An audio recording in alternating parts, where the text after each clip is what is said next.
Jour J-7. Dans une semaine, jour pour jour, les véhicules pourront circuler dans le tunnel de Serrières.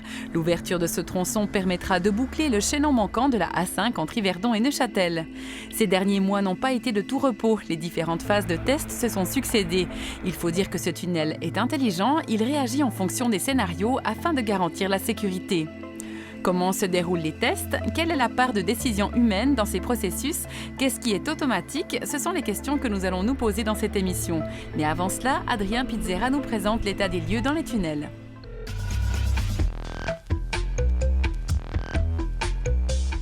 Alors ces 2 derniers mois dans les tunnels, on a finalisé la pose de tous les éléments électromécaniques et ensuite est venue toute une batterie de tests de chaque élément qui a été posé dans ce tunnel. Ça veut dire que chaque ventilateur a été testé pour lui-même, chaque signalisation, enfin vraiment tous les éléments ont été testés pour eux-mêmes et ensuite ont été intégrés dans le système de gestion global, donc le pilotage en fait du tunnel de Serrières. L'échéance se rapproche. Les différentes équipes ont travaillé pour que toute l'installation puisse être opérationnelle dans les délais.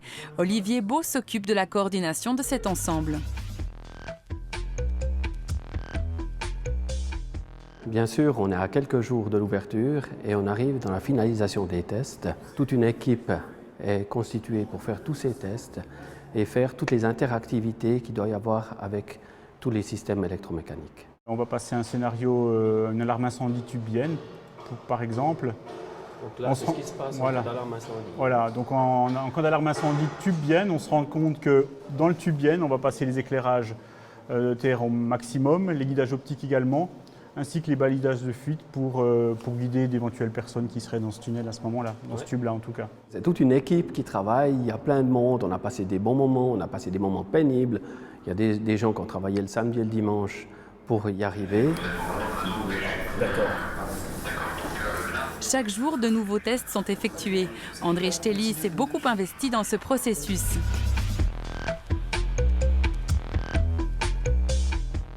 Alors aujourd'hui, on va faire les tests de l'approvisionnement en énergie de tout ce système. Donc on va en fait couper le courant au niveau de l'approvisionnement, c'est-à-dire de ce que le groupe E nous fournit ici. Et on va vérifier que les installations continuent de fonctionner sur le réseau dit secouru. C'est un réseau qui marche sur des onduleurs qui sont alimentés par batterie. On est prêt, tu peux couper le courant. Ok, alors je vais déclencher. Je vais lancer la commande. Voilà, le réseau est parti. Ces tests sont très importants pour la stabilité du système en cas de coupure de courant, en cas de perte d'énergie, qu'on n'aille pas tout soudain un tunnel qui tombe dans le noir par exemple. Tout s'est bien passé, un luminaire sur 4, l'éclairage de traversée est allumé. Alors jusqu'à aujourd'hui, nous avons testé quasiment la totalité des installations, à savoir l'éclairage, la ventilation, la téléphonie, les installations de trafic surtout, donc je viens d'ailleurs de passer en plan de feu. Les caméras, bien sûr, toute la partie vision. Alors, ce qui nous reste à faire encore, c'est de tester ce qu'on appelle la DAI, c'est la détection automatique d'incidents. Dominique de Guy répond. Il faut imaginer qu'on est capable de détecter un arrêt de véhicule, un bouchon, un contresens, et ceci sur à peu près 18 zones dans chaque tube. Donc, si vous faites la combinaison, vous voyez à peu près le nombre de cas qu'il faut tester. Alors, on arrête le test ici, on se replie à la base. Ok, on vous attend. Compris, terminé. Toute cette batterie de tests doit au final être validée par l'Office fédéral des routes. L'OFROU est le maître d'ouvrage final, l'OFROU, l'Office fédéral des routes, donc, qui va venir tester à la fin et valider le travail que nous avons fait pour permettre d'ouvrir en toute sécurité. C'est les propriétaires. L'OFROU, l'Office fédéral des routes, est propriétaire à terme de l'ouvrage et c'est eux qui disent « oui, ok, feu vert, on peut y aller ». C'est pour ça qu'ils interviennent maintenant de manière assidue, de manière à être sûr que tout fonctionne très bien. La sécurité doit être totalement garantie pour ouvrir au public. Le service du feu, la police, les différents opérateurs doivent également se familiariser avec les infrastructures. Les opérateurs viennent ici pour faire une espèce de préformation et surtout pour recevoir en fait les premières images de leur système de contrôle-commande et on les invite à réagir sur ce qu'ils voient dans le sens qu'ils n'ont pas forcément la même perception que les ingénieurs qui ont défini le système.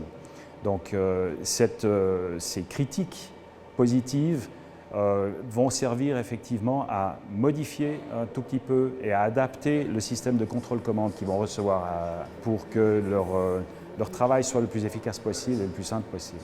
Alors mon rôle personnel ici, donc, c'est simplement de leur faciliter l'accès à cette formation, de recueillir leurs impressions, de faire en sorte que ces impressions soient protocolées, qu'on puisse ensuite transmettre ça à la société qui développe le produit pour faire les corrections qui s'imposent. Donc le but, c'est effectivement de leur donner la possibilité de comprendre ce qui se passe sur le terrain en cas d'incident et de leur donner le moyen de réagir en prenant la bonne décision et de réagir correctement sur la bonne installation. Le but étant bien sûr de prévenir pour éviter le pire, en espérant que dans la pratique, les opérateurs aient à intervenir le moins souvent possible. Lundi prochain, le tunnel sera ouvert à la circulation. Mais attention, ça ne veut pas dire que les travaux seront terminés. Le maintien du trafic a ses contraintes. Suite à l'inauguration officielle, donc en présence de Madame la conseillère fédérale Doris Leuthart, on va ouvrir dans l'après-midi les voies en direction de Lausanne. Dans la nuit qui suivra, on doit faire des aménagements du côté de Serrières pour permettre au trafic ensuite d'utiliser dès le lendemain matin les voies à Bienne.